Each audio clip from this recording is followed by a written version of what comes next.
दोस्तों आज हम आपके लिए ले आए हैं 5961 किलोमीटर चला हुआ BS6 होंडा एक्टिवा 125 और आज इसकी हम लोग जो है सर्विस करने वाले हैं और साथ ही आपको ये भी बताने वाले हैं कि इस गाड़ी के अंदर कौन कौन सा जो मेजर पार्ट था वो हम लोगों ने रिप्लेस करा और इस गाड़ी की जो है सर्विस की हमारी कॉस्टिंग कितनी रही, यानी टोटल खर्चा हमारा कितना बैठा। एक बार इस गाड़ी की जो है आप कंडीशन देख ले कि वॉशिंग से पहले इसकी क्या कंडीशन थी। पहले इस गाड़ी की वॉशिंग करेंगे और उसके बाद इसकी हम लोग सर्विस स्टार्ट करेंगे।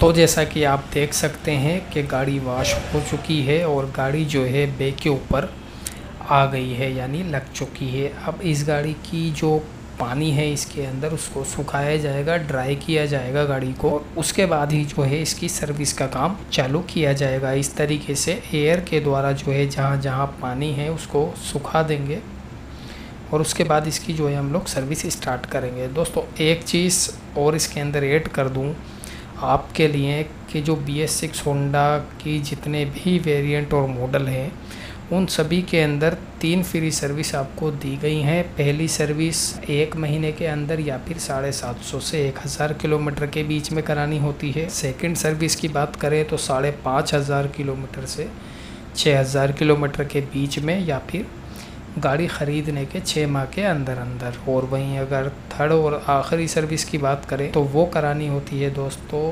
12 महीने के अंदर और किलोमीटर के हिसाब से बात करें तो 11,500 किलोमीटर से 12,000 किलोमीटर तक। और जो अगली सर्विस है पेड सर्विस वो प्रत्येक 5,500 से 6,000 किलोमीटर के बीच के अंदर करानी होती है। यानी नॉर्मली जो हम पुरानी गाड़ियों की 2500 से 3,000 किलोमीटर के बीच में जो सर्विस कराते थे उसको अब बढ़ा दिया गया है एक तरीके से और वो तकरीबन 5,500 से 6,000 किलोमीटर के बीच के अंदर हम लोग अब नॉर्मली सर्विस करा सकते। तो दोस्तों इस गाड़ी का लगेज बॉक्स जो है वो हमने खोल लिया है, उसके ऊपर एयर भी लगा दी है। अब बारी आती है इसके इंजन ऑयल की। तो इसका इंजन ऑयल इस जगह से इंजन ऑयल नट जिसे हम बोलते हैं इसे खोलकर यहाँ से पूरा इंजन ऑयल जो है इसका वो निकाल लेंगे और उसके बाद इसके अंदर नया इंजन ऑयल जो है वो हम भरेंगे। तो पूरा इंजन ऑयल जो है यहाँ से हम इसका निकलने देंगे, वेट करेंगे कि पूरा इंजन ऑयल जो है इसके अंदर से लास्ट तक निकल जाए और उसके बाद ही इसके अंदर हम न्यू ऑयल जो है वो रिफ़िल करेंगे। इसके अंदर एक चीज़ और ध्यान रखें कि जब भी इंजन ऑयल निकालें तो इंजन को 1-1.5 मिनट तक के लिए थोड़ा गर्म कर लें, यानी गाड़ी को स्टार्ट कर लें। उससे ज़रा सी आसानी होती है, सहूलियत होती है। ये देखिए किस तरीके से इसके अंदर इंजन ऑयल निकल रहा है।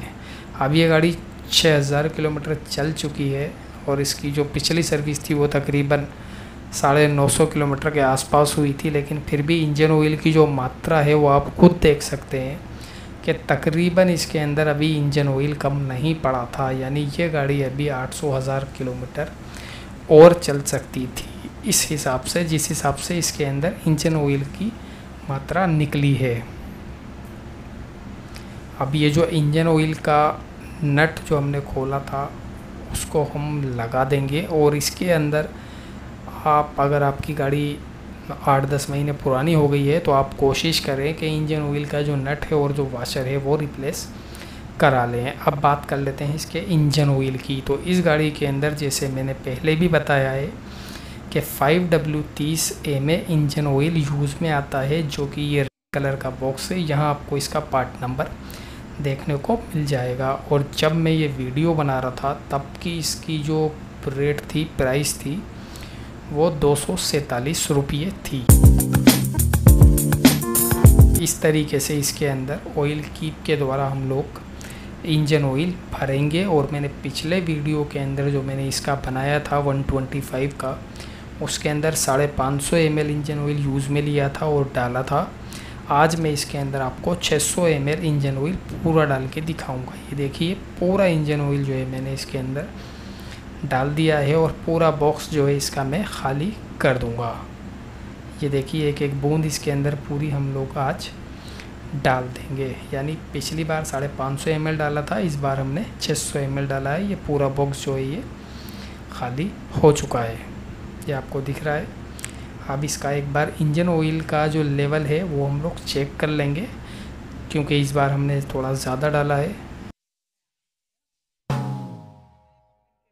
ये देखिए इसके अंदर बराबर आ रहा है। अब इसका एक कारण है, मैंने जब इसका इंजन ऑयल निकाला था तो इस गाड़ी को ज़रा सा मैंने तिरछी कर लिया था, जिसके कारण इसका पूरा इंजन ऑयल निकल गया था। अगर मैं इस खड़ी गाड़ी के अंदर, मतलब सीधी जो गाड़ी थी उसी के ऊपर निकालता तो इसके अंदर तकरीबन वही 550 ml इंजन ऑयल डलता।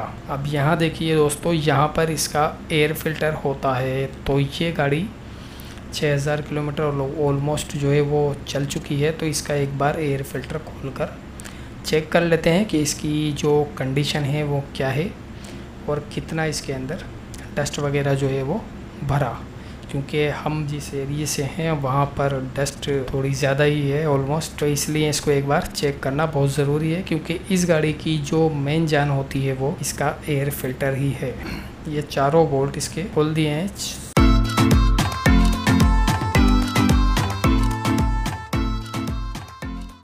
अब इसका एयर फिल्टर ये देखिए आप, इसके एयर फिल्टर की कंडीशन देखकर आप अंदाज़ा लगा सकते हैं कि ये गाड़ी कितनी डस्टी एरिया के अंदर चल रही है। मात्र 6000 किलोमीटर पर इसका एयर फिल्टर जो है वो चोक हो गया है। ये देखिए कितनी इसके ऊपर मिट्टी जो है वो जम गई है, जो कि इस गाड़ी की मेन जान है एयर फिल्टर। इसी से इसका माइलेज, पिकअप, सारी चीज़ें जो डिपेंड हैं वो इस एयर फिल्टर के ऊपर ही डिपेंड है।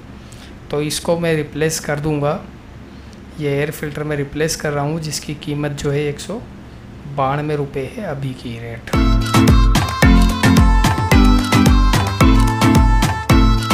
इसको क्लीन कर देंगे और इसको वापस इस जगह फिट कर देंगे।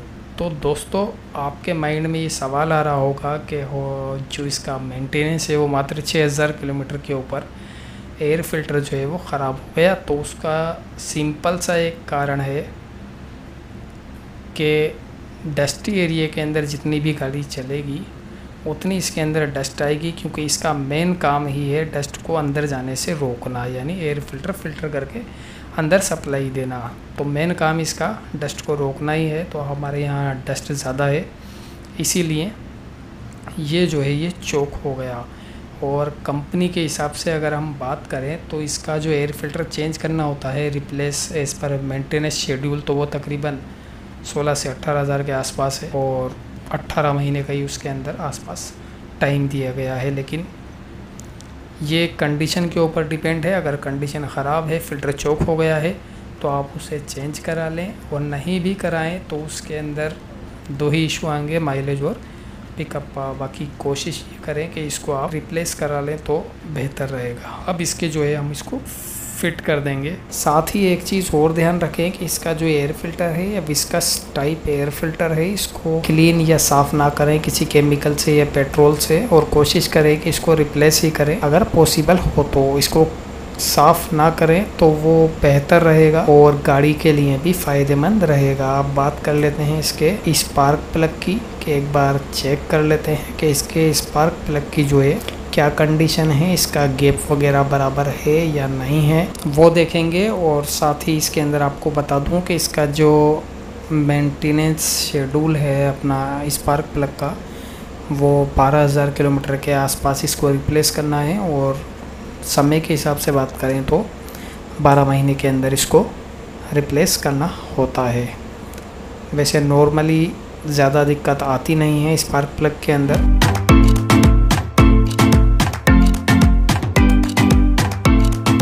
ये देखिए इस तरीके का इसका स्पार्क प्लग हो रहा है।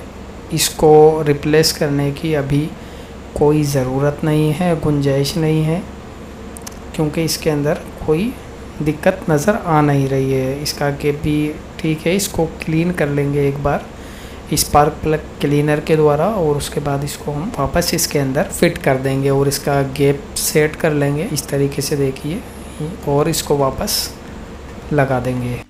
और दोस्तों बहुत से लोगों का सवाल होता है कि वर्कशॉप पर, शोरूम पर जो है फ्री सर्विस के अंदर कुछ काम नहीं किया जाता है, वो केवल गाड़ी वॉश करते हैं, ऑयल चेंज करते हैं और दे देते हैं। ऐसा नहीं है, काम बहुत कुछ होता है। या बात करें पहली सर्विस की तो उसके अंदर 25 से 28 पॉइंट जो हैं वर्कशॉप वालों द्वारा चेक किए जाते हैं और उन पर ऊपर काम किया जाता है। अब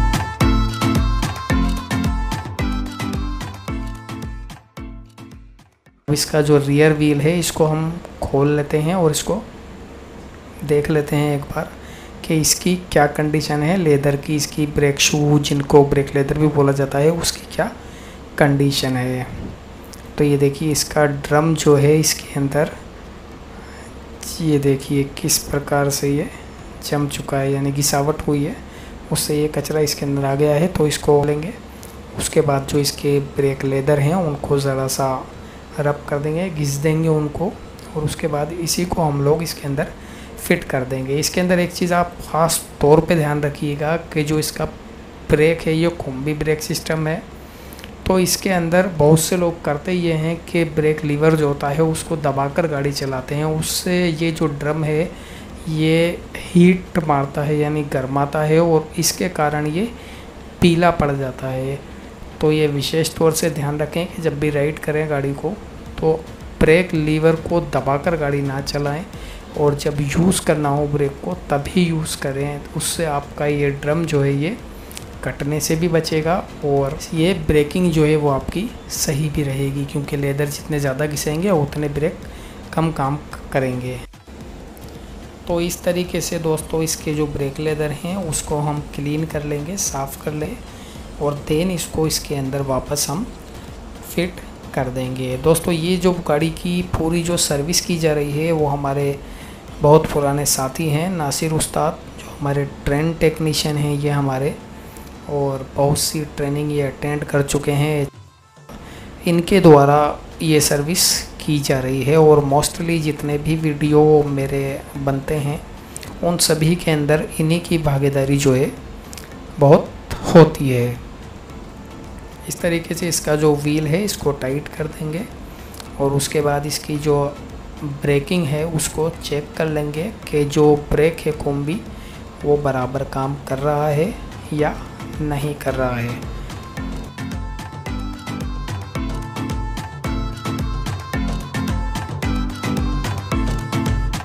तो अब आ जाते हैं इसके हम लोग की सेट के ऊपर। इसके की सेट के अंदर जो है अभी दिक्कतें आ रही हैं कि किसी में चाबी आसानी से लग नहीं रही है तो किसी में आसानी से निकल नहीं रही है।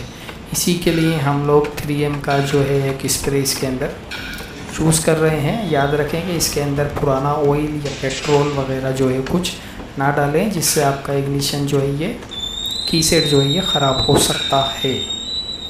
तो ऑलमोस्ट गाड़ी की जो सर्विस है वो हो चुकी है। तो अब इसका जो इंडिकेटर है, सर्विस ड्यू इंडिकेटर, इसको भी हम लोग यहाँ से रिमूव कर देंगे ताकि ये बार बार ब्लिंक ना करे। इस तरीके से इसको हमने इसके अंदर से हटा दिया है। अब इसका टाइम चेक करेंगे। इसका माइलेज बता रहा है ये 55.3 किलोमीटर, यानी 55 किलोमीटर अराउंड, लेकिन ये राइडिंग कंडीशन के ऊपर है। ये इसका एक्चुअल एवरेज जो है इसको हम नहीं कह सकते। तो आप इसको एक बार गाड़ी का आउटलुक देख लेंगे कि कहीं डस्ट वगैरह जो है इसके अंदर जमी तो नहीं हुई है, वॉशिंग प्रॉपर हुई है या नहीं हुई है। अगर कोई कुछ गंदा हो तो उसको क्लीन करवा देंगे, और उसके बाद इसका जो अब जनरल इंस्पेक्शन है वो हम लोग देख लेते हैं, वो कर लेते हैं। टूल किट और फर्स्ट एड जो है उसको यथावत उसी जगह पर पहले रख देते हैं। हेडलाइट इसकी ठीक काम कर रही है। इंडिकेटर चेक करेंगे, हॉर्न चेक करेंगे, इसका बज़र चेक करेंगे, ब्रेक बत्ती, बैकलाइट जो है उसको देखेंगे, और उसी के साथ ही इसका जो एक्सटर्नल फ्यूल लिड है जहाँ से पेट्रोल का भराव होता है उसके अंदर ख़ासी दिक्कतों का सामना करना पड़ रहा है कि ये ओपन तो हो जाता है लेकिन लगता नहीं है। तो वो एक स्प्रिंग का इशू है। इस गाड़ी में बराबर लग रहा है, कोई दिक्कत नहीं है। तो अब हम इस गाड़ी को स्टार्ट करके देख लेते हैं। ये देखिए साउंड भी स्मूथ है, अच्छा साउंड आ रहा है, इसकी भी कोई इशू नहीं है।